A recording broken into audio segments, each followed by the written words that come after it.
Hoy vamos a la siguiente clase que se llama la fe del pacto. Vamos a centrar nuestra atención ahora en la fe del pacto.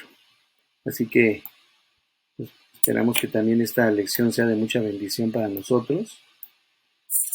Igual seguimos aprendiendo cada vez más y más, ¿verdad? Lo que el Señor tiene para nuestras vidas. Y de manera particular, pues la clase de hoy es muy bonita porque nos va a hablar específicamente y directamente del Calvario. Vamos a poder dar un buen vistazo a lo que la palabra del Señor nos enseña también. Déjenme ver si puedo hacer más grande esto. Creo que sí se pudo. Ahí está.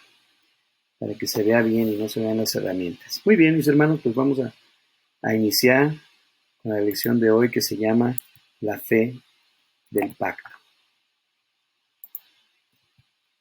Tenemos el pasaje ahora en el Nuevo Testamento, que es Mateo capítulo 26, versículo 28. Y de entrada, pues vamos a ver de qué nos está hablando el tema de hoy. Dice, porque esto es mi sangre del nuevo pacto, que por muchos es derramada.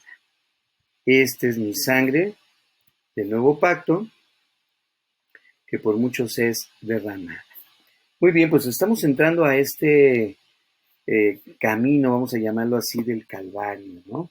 Hemos estado hablando de los pactos y de este nuevo pacto en particular. Ya nos estamos centrando en el pacto del Nuevo Testamento, donde simplemente no es uno nuevo, sino más bien es un pacto, como aprendimos la semana pasada, un pacto renovado.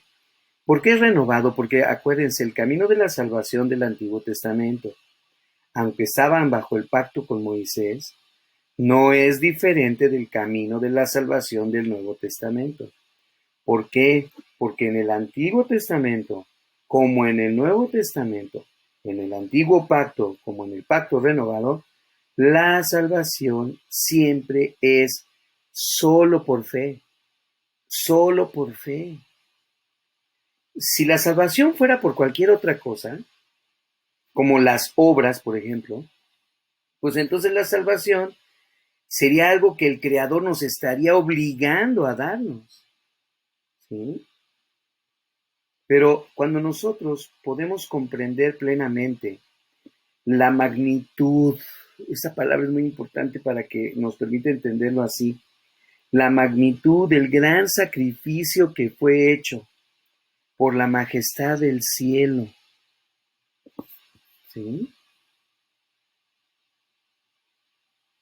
Al morir, el Señor Jesús, como el único plan de salvación, y que tú y yo podamos reflexionar, ¿verdad? En el Calvario, en ver todo el sacrificio de nuestro Señor,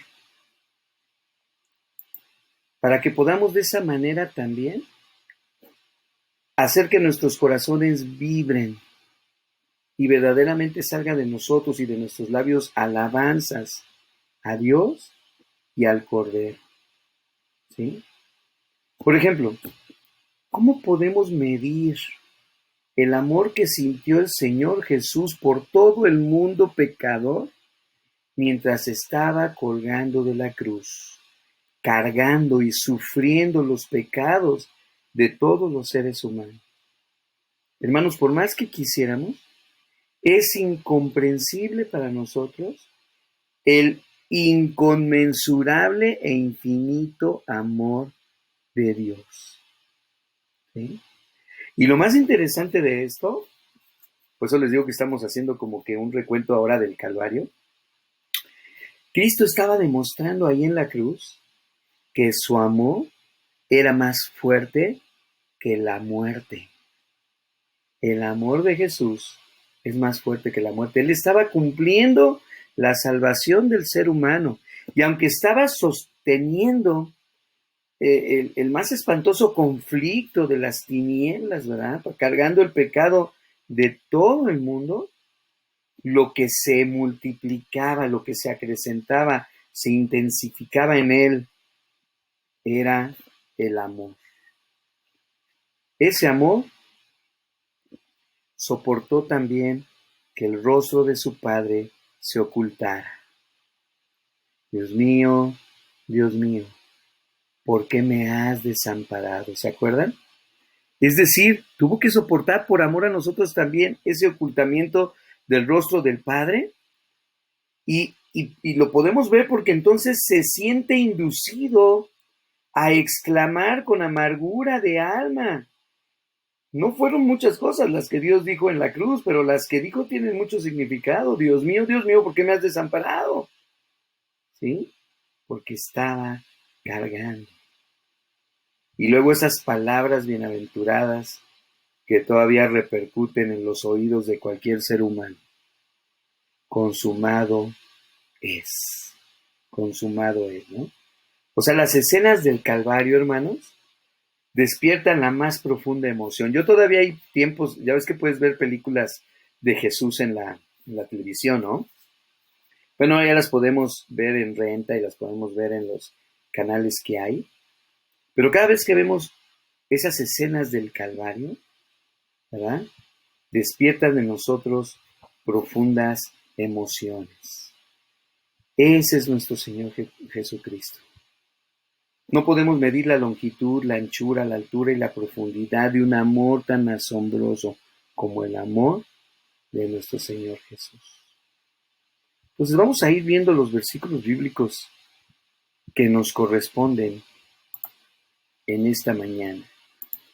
Dice Juan 3:16, hablando de ese amor, porque de tal manera amó Dios al mundo, que ha dado a su Hijo unigénito. Acá leímos en Mateo 26:28, que por muchos es derramada esa sangre, para que todo aquel que en él cree no se pierda, mas tenga vida eterna. El punto número 1 que estamos viendo de nuestra clase, la fe del pacto, es que Cristo efectivamente se sacrificó porque nos ama, porque nos ama. Mira, Mateo 26 dice, y tomando a Pedro y a los dos hijos de Zebedeo, comenzó a entristecerse y a angustiarse en gran manera.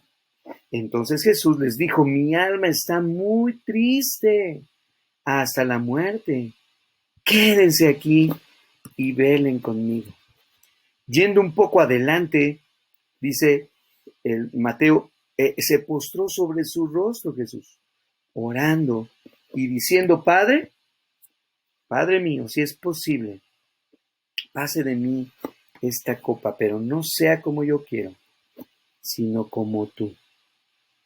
Es decir, ahorita estamos centrando toda nuestra atención en el Señor Jesús, en su actitud, ¿sí? ¿Cómo es que Él estaba dispuesto a sacrificar todo su ser? Simple y sencillamente porque te ama a ti y me ama a mí. Así de sencillo. El Señor está dispuesto a sacrificarse porque nos ama. Ve lo que dice Lucas 22.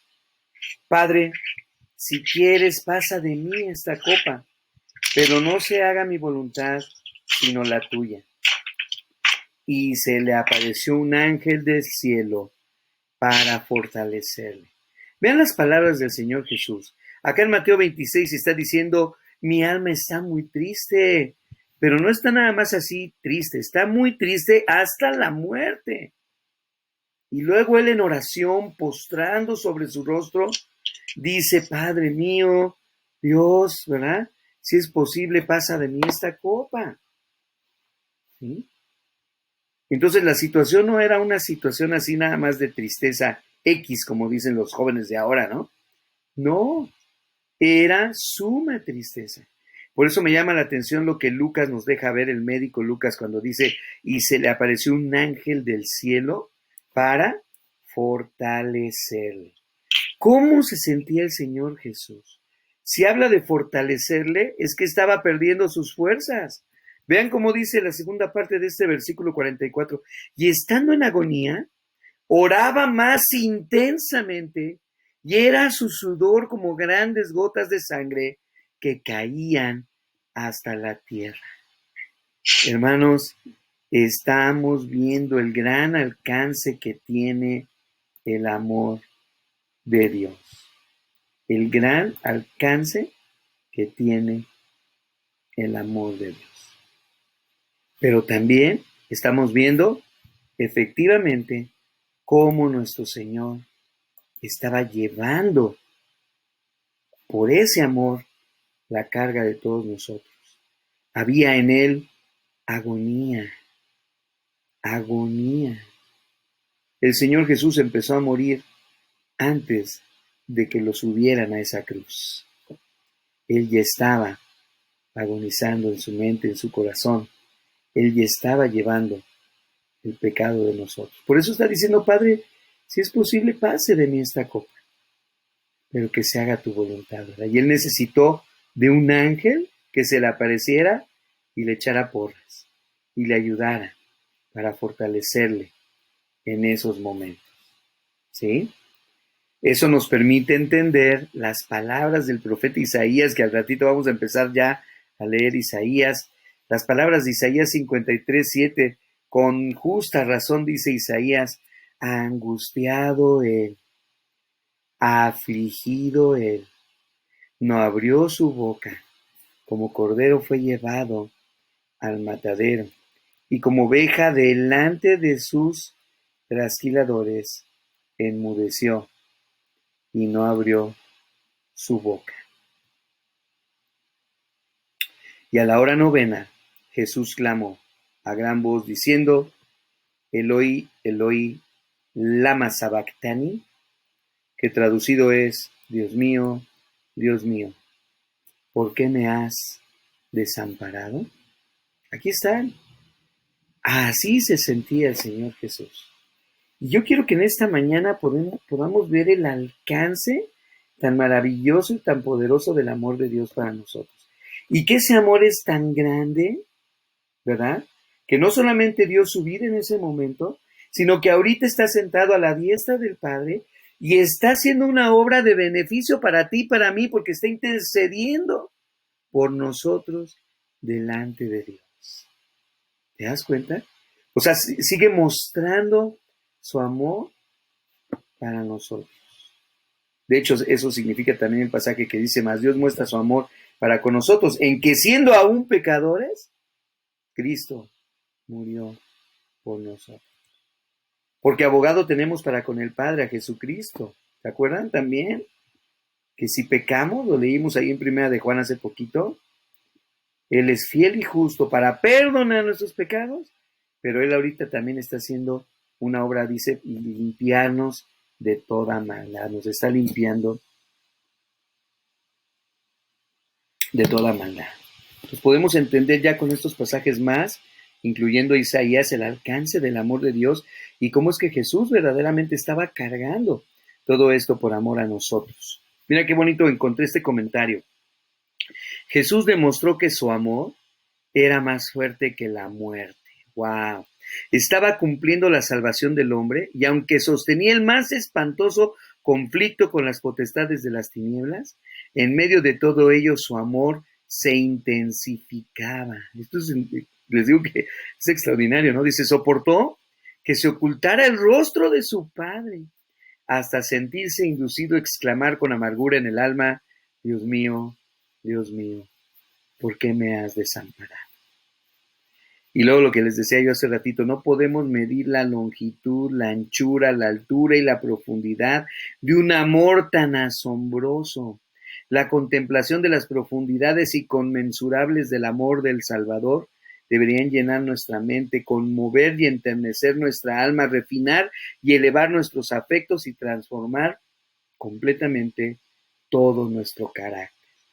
Créame, si el sacrificio del Señor Jesús no hace eso en nosotros, entonces no sé de qué estamos hechos.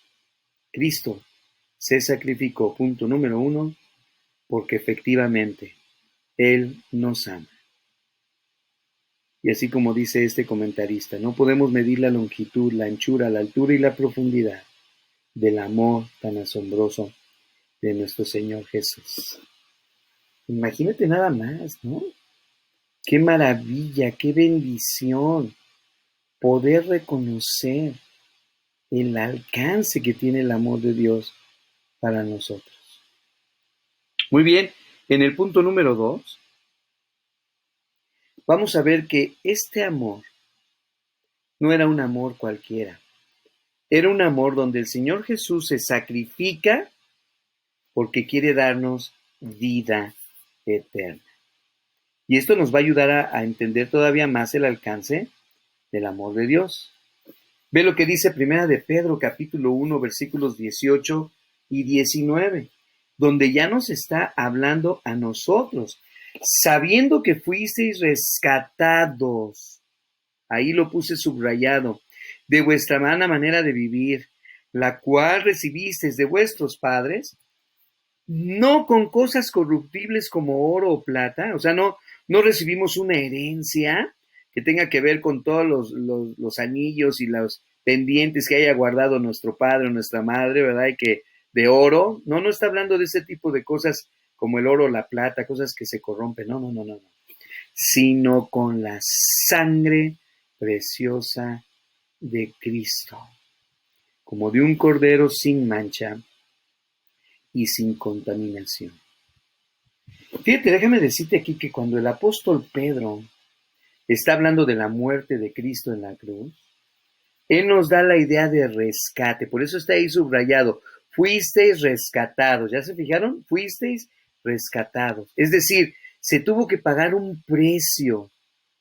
Esta era la antigua práctica de lo que hacía un esclavo cuando era liberado de la esclavitud, ¿sí? Generalmente un pariente pagaba un precio y en ese momento la persona que era esclava dejaba de serlo.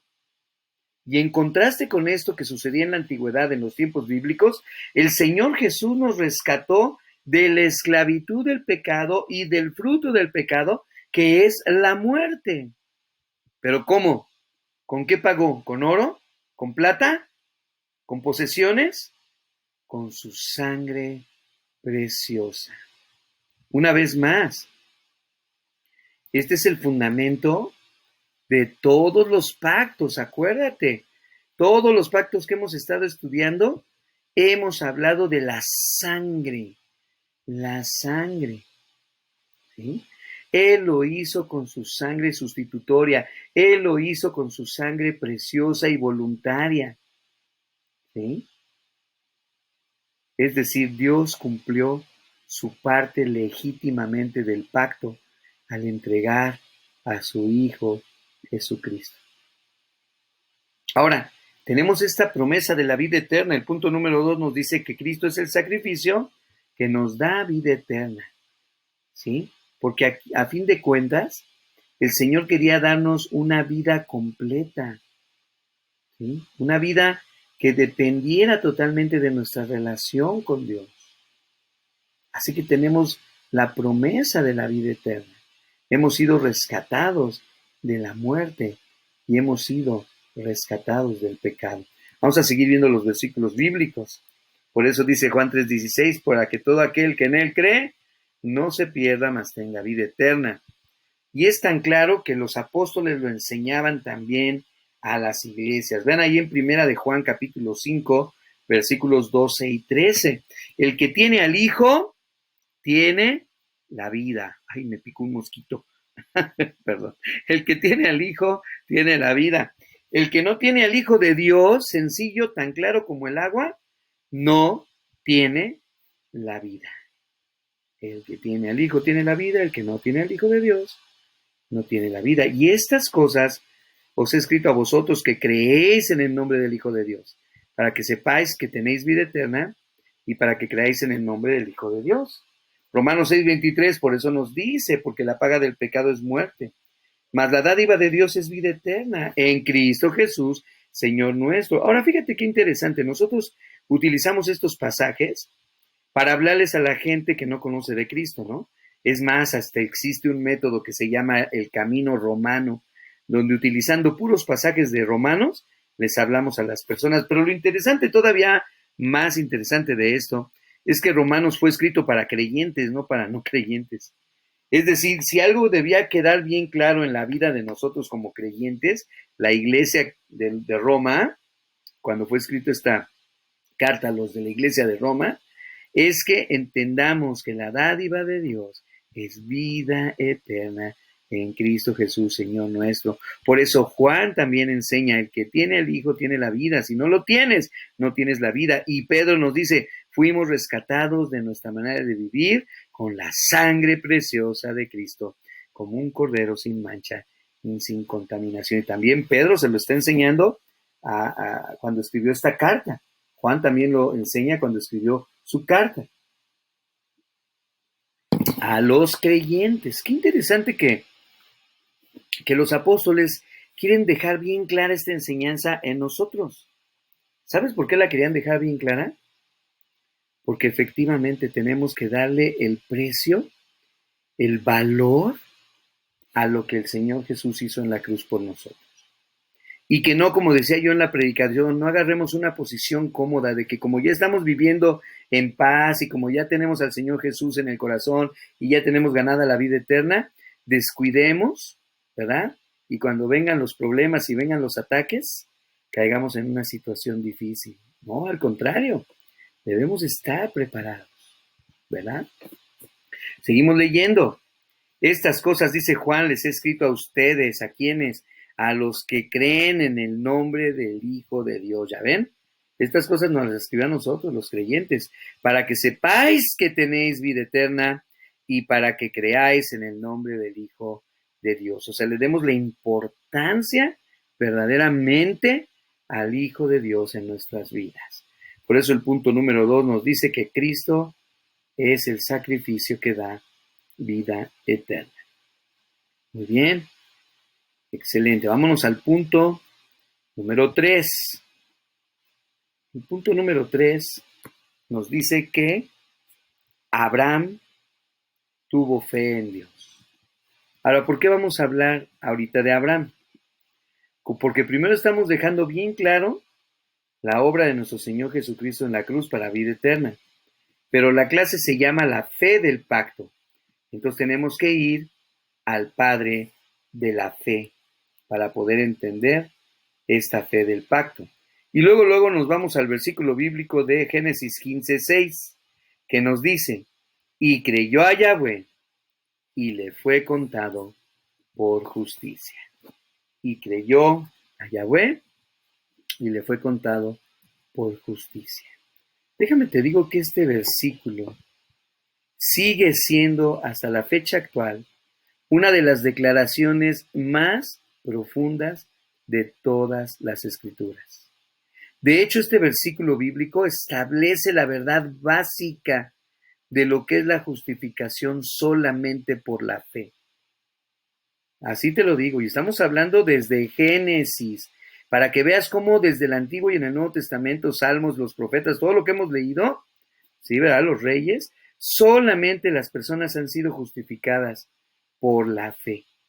Por eso este pasaje se ha vuelto entonces una declaración muy profunda, pero al mismo tiempo, es la verdad básica de lo que significa ser justificados por la fe. Incluso siglos y siglos antes de que Pablo escribiera sobre la fe y la justificación en la fe, ahí en el capítulo 5 de Romanos, siglos antes, ya estaba mencionado aquí en Génesis capítulo 15, versículo 6. Todo esto nos ayuda a comprobar, mis hermanos, que desde el Edén hasta hoy, la salvación siempre ha sido de la misma manera, por gracia y por fe, en el antiguo y en el pacto renovado. Entonces, el contexto, obviamente, si leemos todo el contexto de Génesis capítulo 15, vamos a ver que este versículo nos ayuda a entender cuán grande era la fe de Abraham, ¿verdad? Al creer precisamente en la promesa de Dios de un hijo, a pesar de las evidencias físicas que a simple vista hacían que la promesa pues iba a ser algo imposible, ¿no? Acuérdense que hasta Sara se rió cuando oyó al ángel, ¿no? Sin embargo, aquí vemos el tipo de fe que requiere una sumisión total al Señor. Por eso dice, le fue contado por justicia. Aquí vemos ese tipo de fe consciente de que impotentemente para hacerlo, ¿verdad? Dios tendría el poder de hacerlo. Digo, refiriéndome a Abraham. Abraham y Sara para nada iban a poder tener un hijo, si no es porque Dios actuó en la vida de ellos. Pero esta fe requiere una sumisión total al Señor. Ese es el tipo de fe que se traduce en obediencia. Esta es la fe de Abraham, que dice aquí, le fue contada por justicia. ¿Sí? Ahora, déjame te digo una cosa antes de seguir adelante.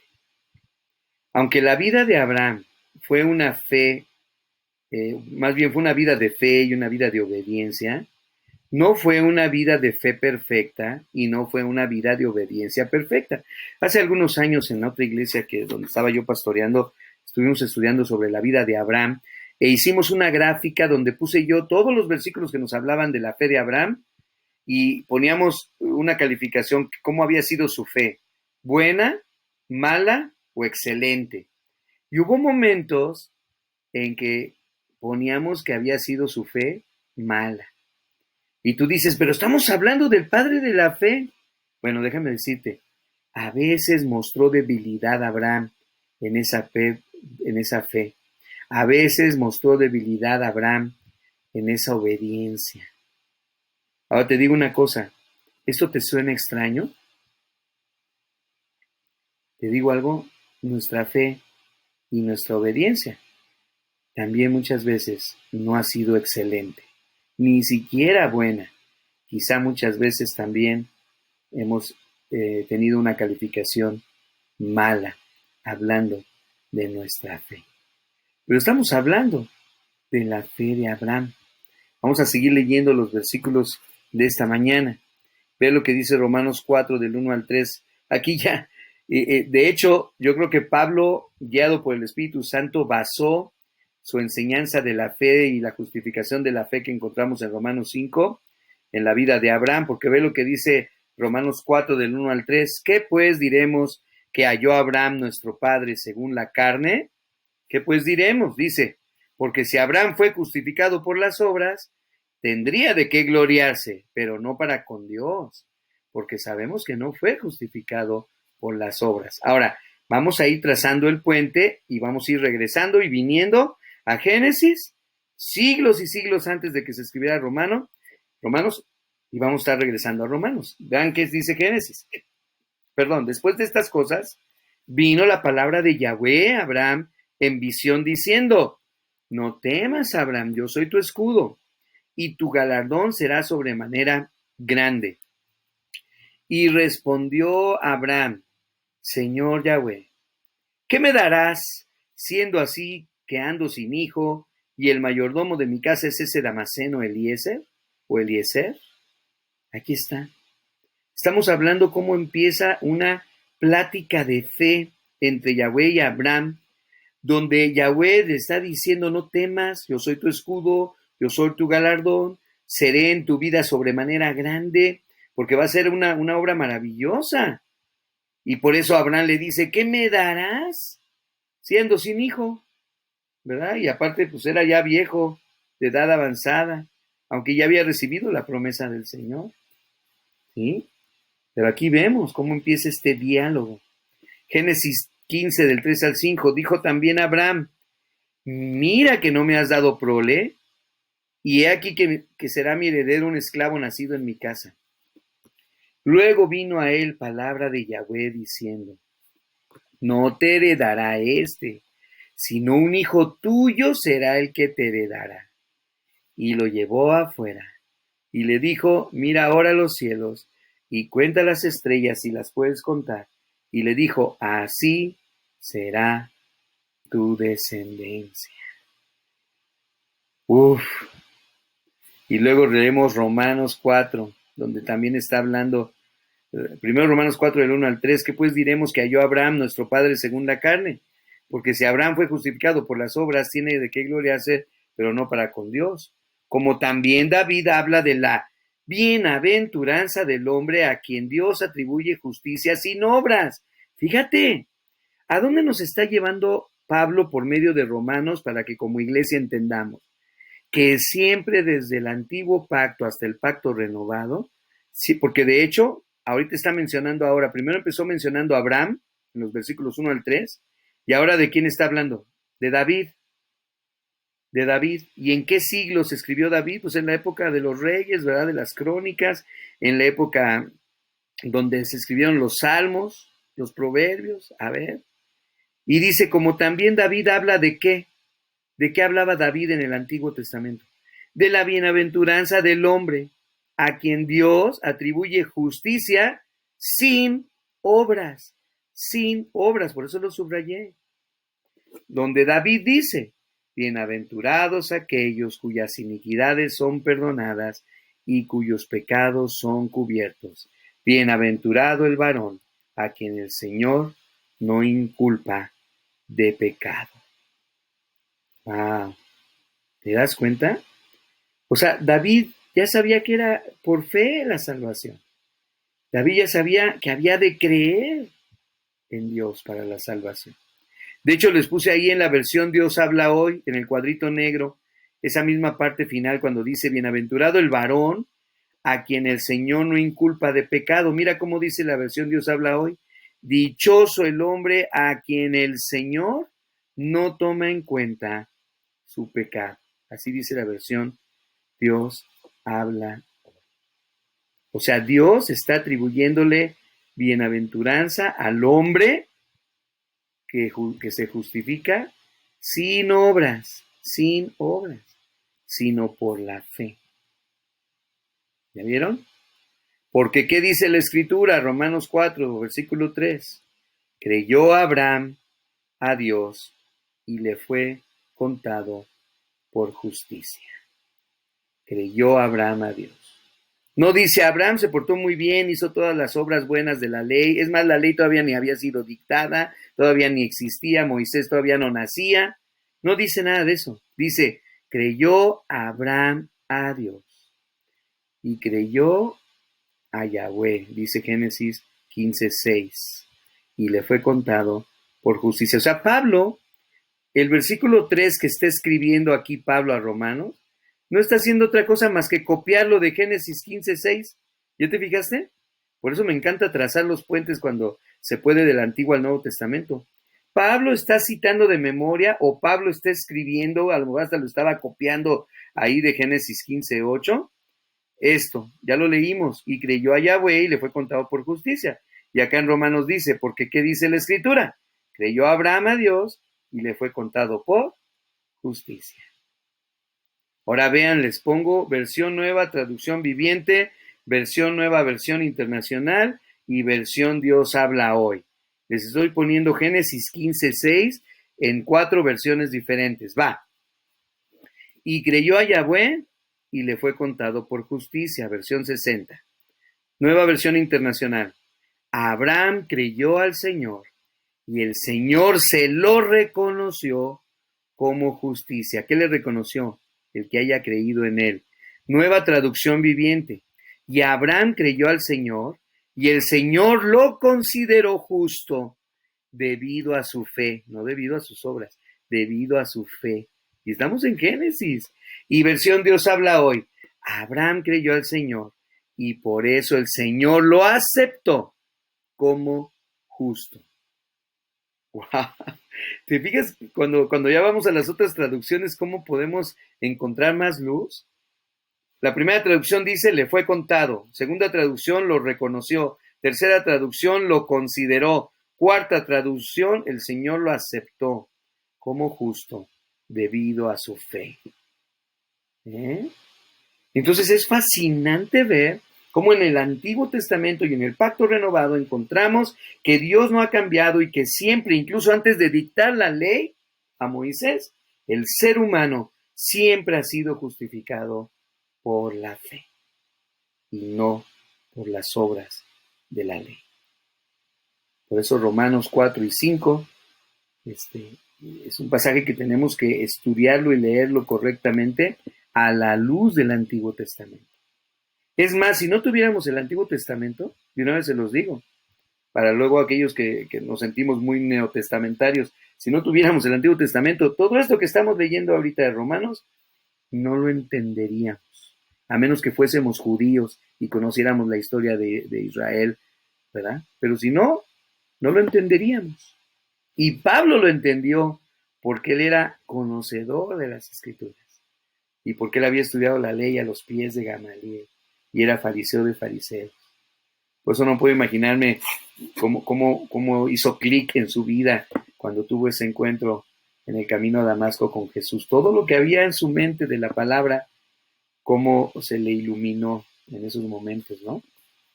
Muy bien, seguimos. Levítico 7:18 dice, pues si al tercer día se come algo de la carne de la ofrenda para festejar, dice, esa ofrenda no se aceptará ni se tendrá en cuenta. La carne es impura y el que coma de ella cargará con ese pecado. Aquí hablando de esta carne en particular, puse este versículo por lo siguiente, porque habla de que no se aceptará y habla de que el que no coma de esa carne cargará con ese pecado. Está hablando de pecado, de un pecado por desobediencia a la ley. Dice no se aceptará.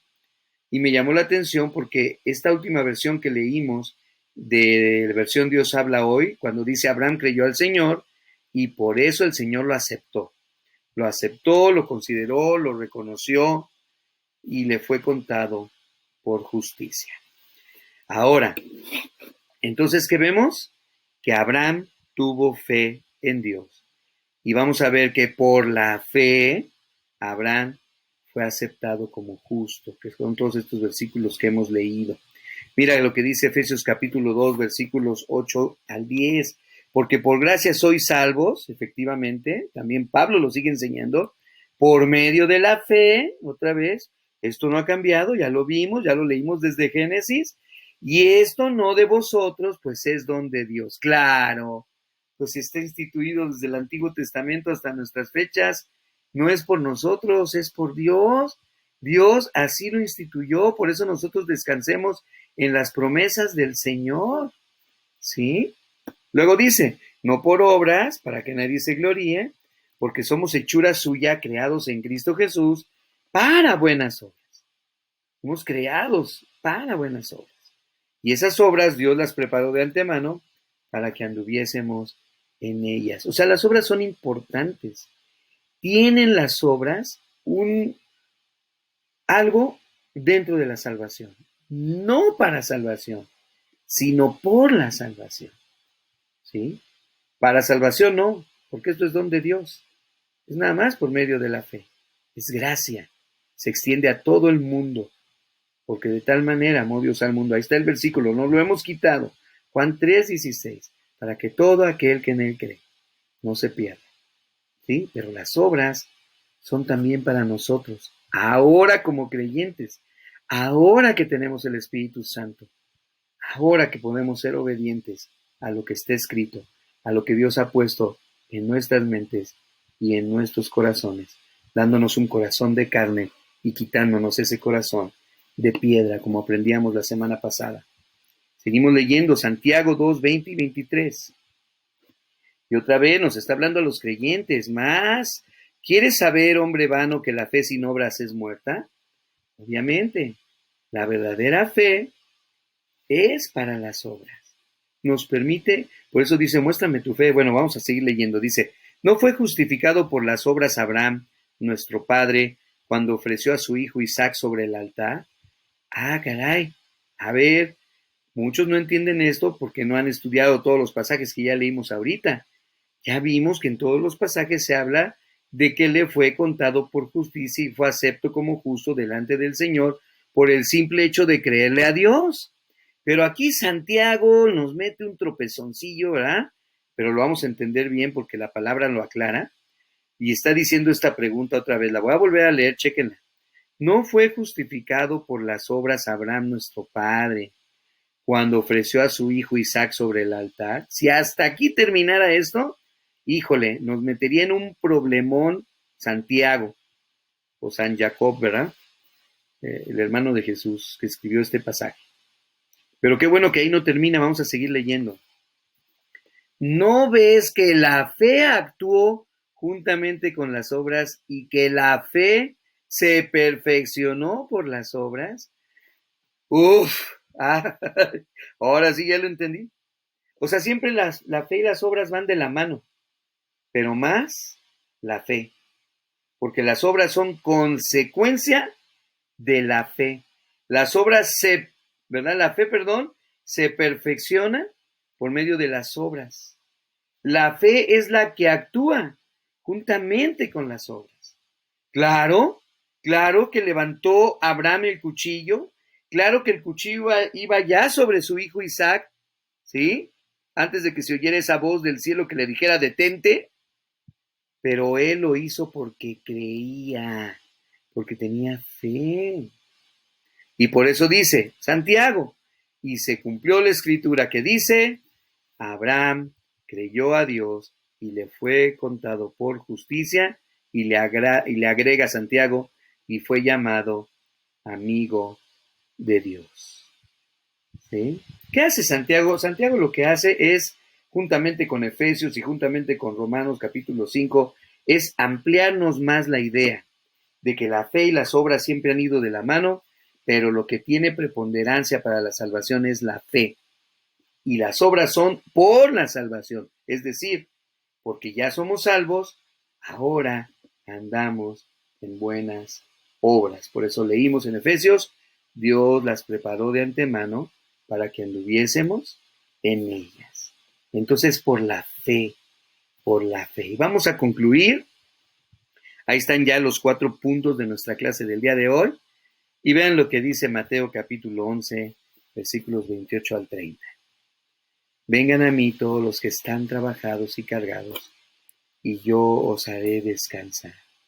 Lleven mi yugo sobre ustedes y aprendan de mí, que soy manso y humilde de corazón, y hallarán descanso para vuestras almas, pues mi yugo es fácil y ligera mi carga. Es decir, es fácil obedecer al Señor.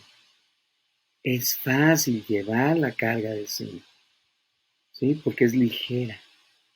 No es nada gravoso. Claro, si no tuviéramos el Espíritu Santo de Dios, qué difícil sería obedecer.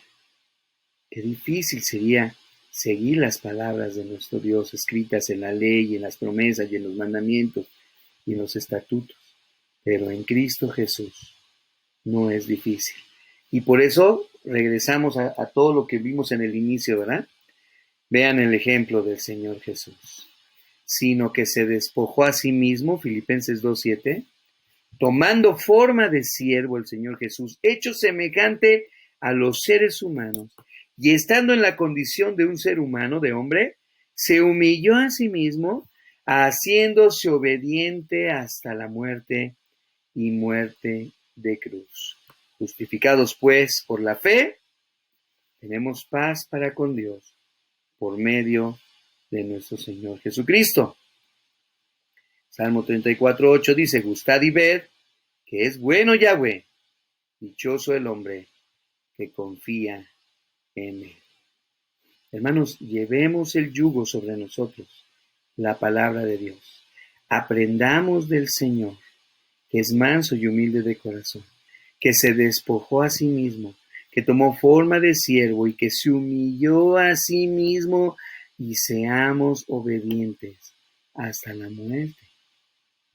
Hasta la muerte. Seamos obedientes delante de nuestro Señor. ¿Sí? Muy bien, pues esta es la clase de hoy. Hoy pudimos centrar nuestra atención en el aspecto de la fe del pacto.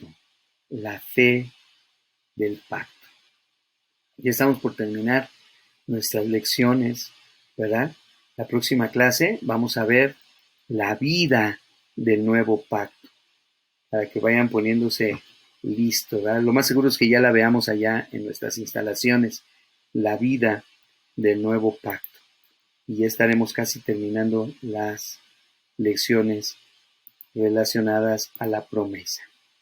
Muy bien, hasta aquí nuestra lección de las Escrituras.